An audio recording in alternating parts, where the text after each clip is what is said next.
তুমি এখনই ফেসবুকের ওই পোস্ট মুছে ফেলাবা। এই পোস্ট কেমনে মুছে আমি তো জানি না।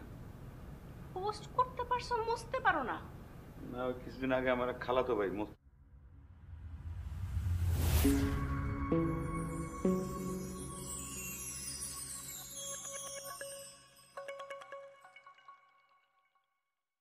অভিনেতা চঞ্চল চৌধুরীকে নিয়ে আয়নাবাজি নির্মাণ করে দর্শক হৃদয় জয় করেন পরিচালক অমিতাভ রেজা চৌধুরী।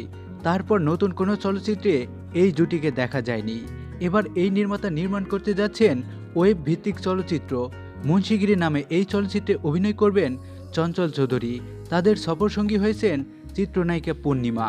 মুন্সিগিরি প্রযোজনা করেছে ভিডিও স্ট্রিমিং প্ল্যাটফর্ম চরকি। বৃহস্পতিবার 14 জানুয়ারি অমিতাভ রেজার অফিসে আনুষ্ঠানিকভাবে চুক্তি সই করেন তারা।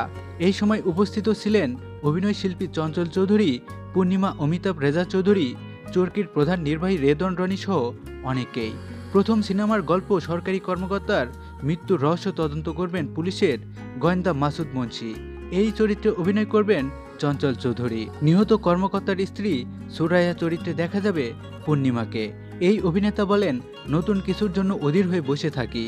সব সময় চেয়েছি জীবনে নতুন কিছু যোগ হোক, মানুষ আমাকে নতুন রূপে দেখুক। এই ধরনের গল্প নিয়ে আগে কেউ আসেনি। এই কাজে যুক্ত হতে পেরে ভালো লাগছে। অমিতাভ রেজার সঙ্গে চঞ্চল চৌধুরীর কাজের অভিজ্ঞতা অনেক। বিষয়টি স্মরণ করে চঞ্চল বলেন, অমিতাভ রেজা চৌধুরী বড় একজন নির্মাতা। আয়নাবাজি ছাড়াও বেশ কিছু টিভিসি ও ফিকশনে তার সঙ্গে কাজ করেছি।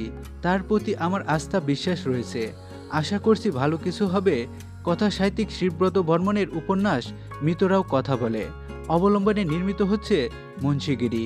এর চিত্রনাট্য ও রচনা করেছেন নাসিব আমিন। খুব শীঘ্রই এর শুটিং শুরু করবেন সংশ্লিষ্টরা। চলতি বছরই চলচ্চিত্রটি মুক্তির পরিকল্পনা করেছেন পরিচালক।